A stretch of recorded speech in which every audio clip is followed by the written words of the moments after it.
Bismillahirrahmanirrahim. Assalamualaikum dan salam sejahtera. Okey, ini adalah video saya untuk keturunan dan luas di bawah graf ataupun gradient and area under a graph bagi clone SPM. Okay, kita tengok contoh satu. Diberi di atas menunjukkan satu rajah gambar graf jarak melawan masa. Okey, bagi pergerakan sebuah kereta untuk tempoh T. Jadi kita T ni kita tak tahu, unknown. Okey, kita tengok soalan A. Nyatakan tempoh masa. Okey, tempoh masa dalam minit. Okey, memang dia bagi minit, kereta itu berhenti. Jadi kita cari yang berhenti dalam graf ini. Okey, yang mendatar ni berhenti pada minit ke-15 sampai minit ke-40. Jadi tempoh masa kita akan tolaklah 40 tolak 15. Jadi kita akan dapat 25 minit. Okey, kita tengok B. Hitung laju purata. Laju purata ialah jarak bahagi masa dalam minit. Kereta itu dalam 40 minit yang pertama. Jadi kita akan tengok pada sini ke sini saja. Sebab 40 minit yang pertama. Jadi sampai ke T itu kita abaikan dulu. Jadi laju purata ialah tadi saya beritahu jarak bahagi dengan masa. Dan kita kena buat, kita tengok jarak dia. Okey, jarak dia kat sini. Okey, sebab point dia dekat sini. 20 kilometer. Okey, kita buat 20 kilometer, tapi yang ni boleh juga buat dalam koordinat dan kita tolak. Yang ni saya cuma nak cepatkan, saya bagi tahu dalam 20 ni saya rujuk terus kepada graf. Okey, kita tengok masa pula 40 minit dia bagi. Okey. Jadi 20 bahagi dengan 40 kita akan dapat 0.5 km per minit negatif 1. Okey, kita tengok C pula, laju purata. Okey. Tadi laju purata juga cuma 40 minit yang pertama, yang ni keseluruhan graf sampai ke T. Jadi kita tengok maklumat apa yang dia bagi. Kereta itu, laju purata kereta itu dalam tempoh T minit. Okey, maksud dia sampai habislah T minit. Dan dibagi ialah laju purata tu 0.625.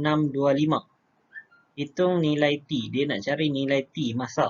Yang dia bagi maklumat dekat kita sekarang ni 0.25 ni ialah laju purata. Jadi laju purata kita akan masukkan nilai 0.625. Untuk jarak kita akan guna 50 dan kita letak T masa sebagai unknown.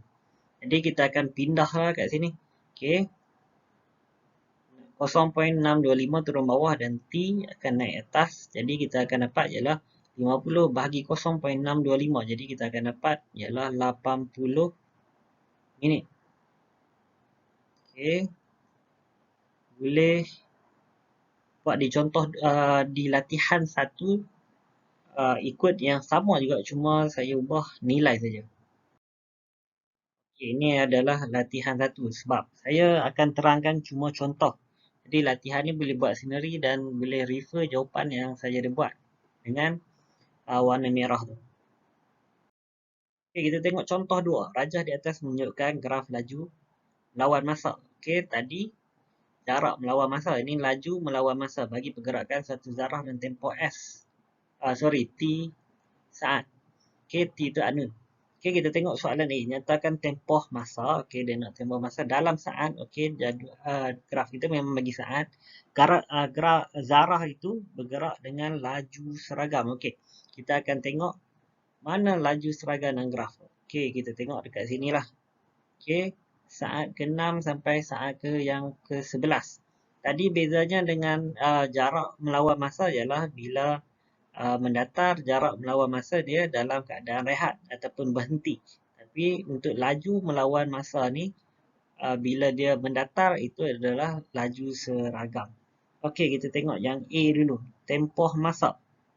Okey. Gerak yang laju seragam. Jadi, 11 kita buat tolak 6. Jadi, kita akan dapat 5 saat. Okey, kita tengok soalan B pula. Hitung kadar perubahan laju dalam meter per second negatif 2 zarah itu dalam 6 saat yang pertama. Okey, kita tengok cuma 6 saat yang pertama pada 0 sampai 6 saja. Okey, 0 sampai 6 saja.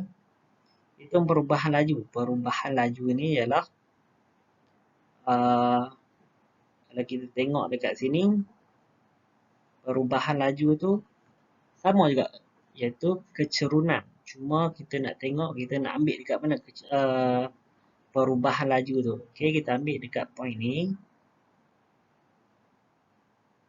dan point ni.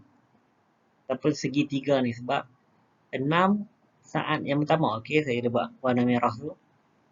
Okey, kita akan guna koordinat. Kita akan dapat dekat sini ialah 6, 12 dan kat bawah ni 0, 0, 0, 0. Jadi kita akan masukkan dalam formula kita. Okay, ingat balik Y2 tolak Y1, X2 tolak X1. Kat sini kita akan dapat 2. Okay. B kita akan dapat 2 meter per second negatif 2. Okay, kita tengok yang last sekali untuk soalan C. Jumlah jarak yang dilalui dalam tempoh T. Okay, jumlah jarak maksudnya kalau jumlah jarak tu kita akan kira ini sebagai A. Kita akan kira luas B dan juga C. Okay, dia ada dua cara. Sama ada kita guna formula trapezium, kita boleh kira semua terus ataupun kita bahagi kepada 3 bahagian. Okay, saya akan terangkan dua-dua kaedah ataupun teknik. Okay, kita tengok teknik yang pertama dulu iaitu kita akan separate atau kita pisahkan kepada 3 bahagian. Okay, kita akan buat luas A, luas B dan juga luas C. Jadi luas A ialah segitiga. Jadi formula dia ialah 1/2 darab dengan tapak darab dengan tinggi. Jadi 1/2 darab 6 darab dengan 12. Okey, tambah dengan B pula. B ialah segi 4 tepat. Jadi kita akan dapat di sini ialah 11 tolak 6 darab dengan 12. Okey, kita akan dapat kat sini dan luas C kita tambah C. C ialah segitiga. Sama juga segitiga dia akan dapat 1/2 darab dengan tapak T tolak 11 dan kita akan darab tinggi 12. Jadi kita akan dapat ialah macam ni. Okay, bila kita selesaikan last sekali, jawapan kita mesti akan ada unknown lah iaitu T. Jadi kita akan dapat 30 tambah 6T meter. Okay, sebab jarak. Okay, ataupun kaedah yang kedua ialah kita akan cari luas trapezium. Maksudnya kita tak payah bagi kepada 3 bahagian. Kita kira terus bentuk trapezium tu. Okay. Trapezium kita akan dapat ialah formula dia 1/2 A tambah B. Okay. A tambah B dan kita akan darab dengan tinggi dia 12. Jadi kat sini kita tulis dah. Jadi kita bila kita selesaikan kita akan dapat ialah 30 tambah 6T. Okey, jawapan kita lah unknown dan mesti sama dengan kaedah yang pertama tadi sebab dua-dua kaedah akan dapat jawapan yang sama dan jangan lupa letak meter. Okey. Okay, ini ialah latihan 2 sama juga macam tadi. Okey, saya dah buat dah dengan warna-warninya jawapan ni. Boleh buat sendiri dan semak. Kalau ada masalah macam biasa boleh tulis di ruang komen ataupun boleh inbox saya ataupun boleh juga kalau student-student saya WhatsApp terus saya. Okey, kita tengok yang seterusnya ialah contoh 3. Okey, yang tadi yang ini sama juga 3 bahagian cuma dia tak bermula dekat kosong. Okey, dia tak mula dekat kosong ni. Dia mula dekat U. Okey, U ni dekat atas. Okey, kita tengok soalan yang pertama. Nyatakan tempoh masa dalam S, dalam saat. Okey, memang dia bagi saat, kita tak payah convert. Zarah itu bergerak dengan laju seragam. Okey, laju seragam kita akan cari. Dekat mana laju seragam? Jadi, laju seragam, kalau laju melawan masa ialah yang mendatar. Okey, 10 kita akan tolak 4. Jadi, kita akan dapat 6 saat lah. Okey, untuk A selesai. Kita tengok B. Hitung kadar perubahan laju. Okey, Zarah itu dalam 2 saat yang terakhir. Okey, kita tengok yang 2 saat terakhir 10 sampai 12 saat. Jadi, macam biasa juga kita akan guna formula untuk cari kecurunan. Okey, yang first sekali dekat sini ialah 10, 24. Bawah ni ialah 12, 0. Okey, kita akan dapat macam ni lah. Last sekali kita akan dapat ialah negatif 12 meter per second negatif 2. Okey. Sebab dia menurun. Kalau menaik macam ni, kita akan dapat positif. Bila menurun, kita akan dapat ialah negatif. Okey, kita tengok yang C pula diberi jarak yang dilalui oleh zarah dalam 10 saat. Yang pertama ialah 212 meter. Hitung nilai U. Okey, kita nak cari sekarang ialah nilai U. Okey. Yang ni dibuat sebabkan 10 saat yang pertama ni kita akan tengok pada sini ke sini sahaja. Okey. Kita tengok luas A dulu. Luas A kita akan buat trapezium. 1, 2, A tambah B darab dengan base dia tapak. Okey, kita akan dapat ialah macam ni. Dan kita tengok yang B pula. Okey, 10 tolak 4. Okey, 10 tolak 4. Darab dengan tinggi dia 24. Jadi, bila kita selesaikan semua, kita akan dapat 2U tambah 192. Tapi belum habis sebab kita nak cari nilai U. Okey. Jadi, kita akan ambil balik yang ni. Okey, tukar warna dulu. Okey, ambil balik yang ini. Kita tulis dekat sini. Dan kita ambil dalam soalan ialah 212. Yang dia bagi jarak. Jadi, bila kita solve kan, kita nak cari U saja. U kita akan dapat 10. Okey, boleh buat di latihan 3 ni. Saya dah bagi jawapan sama dengan contoh 3. Terusnya ialah contoh 4. Okey, diberi graf yang lebih kompleks pada sebelum-sebelum ni. Okey, boleh tengok.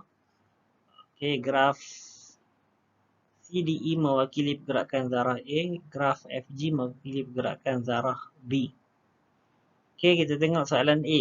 Nyatakan laju seragam. Dia nak laju seragam dalam meter zarah A. Zarah A kita akan tengok ialah dekat sini. Okey, laju seragam dekat sini lah. Jadi, laju dia ialah 15. Kita akan dapat 15 meter per second negatif 1. Okey, kita tengok yang kedua. Hitung kadar perubahan laju. Perubahan laju. Dalam meter per second zarah A dalam 8 saat yang terakhir. 8 saat yang terakhir pada 10 sampai daripada 10 sampai 18 sorry. Jadi kita akan buat di sini ialah kita akan tengok kecurunan DE. Okey, gradient untuk DE. Jadi kita akan dapat ialah kalau kita buat formula, kita buat koordinat kat sini E ialah 18, 0. Okay, 18, 0. Dan D ialah 10, 15. Okey. Kita masuk formula jadi 15 per 8. Dapat. Okey, yang C pula diberi jarak yang dilalui oleh zarah A adalah sama dengan jarak yang dilalui oleh zarah B. Hitung nilai U. Okey, maklumat yang dia bagi ialah zarah A, jarak dia ialah sama dengan zarah B. Jadi kita akan buat satu formula macam ni. Okey, kita masukkan jarak zarah B. Okey. Dan sama dengan jarak zarah A. Jadi kita akan dapat ialah last sekali bila kita solve kan, kita nak cari U. U ni kita akan dapat 20. Okey, latihan 4 macam tadi juga. Sama dengan contoh 4 boleh buat. Okey, contoh 5 yang terakhir dalam clone SPM kita ni. Okey, Yahya bergerak dari Kota Kinabalu menuju ke Keningau untuk melawat ibunya. Jarak di antara kedua tempat itu ialah 105 km. Jadual di bawah menunjukkan masa tentang perjalanan. Okey, kita tengok yang A. Pelajar di bawah menunjukkan graf jarak melawan masa bagi sepanjang perjalanan Yahya. Nyatakan nilai P dan juga nilai Q. Okey, untuk nilai P. Okey, kat sini nilai P. Jadi kita boleh tolak dengan 40. Kalau kita tengok maklumat dekat sini ialah bertolak dari Kota Kinabalu ke 7 dan berehat di Papar dengan makan sarapan selepas bergerak 40 km. Okey, 40 km. Lepas tu meneruskan perjalanan 65 km lagi. Okey, bila pukul 8.15. Okey, kita tengok soalan B lengkapkan nyatakan A1 nyatakan nilai P. Jadi nilai P kita buat ialah sebab dia rehat Dia rehat tadi ialah 7 ke 5. Okey, yang tu tak jadi masalah. Yang kita nak tengok ialah jarak. Okey, dia jarak 40 kilometer. Jadi kita akan tolaklah 105 dengan 40. Jadi ada baki 65 kilometer. Okey, Q pula ialah dari 7 sampai 8.15. Kita tukar kepada minit, kita akan dapat 75 minit. Okey, itu adalah nilai P dan nilai Q. Okey, soalan yang kedua ialah lengkapkan graf jarak masa bagi keseluruhan perjalanan. Okey, ni ada setengah yang dia bagi yang kita kena solve kan ikut pada maklumat yang ada dalam jadual. Okey, kita tengok kat sini ada 40 kilometer, lepas tu 65 kilometer. Okey, last sekali dia bagi kat sini ialah 150 minit masa. Okey, lepas tu yang kat sini ialah jarak. Okey, jarak. Jadi kita akan tulis satu-satu dalam ni, kita transfer. Okey, ini boleh buat di latihan 5 yang saya dah buat pun jawapan juga. Okey, ini adalah latihan 5, boleh tengok dan buat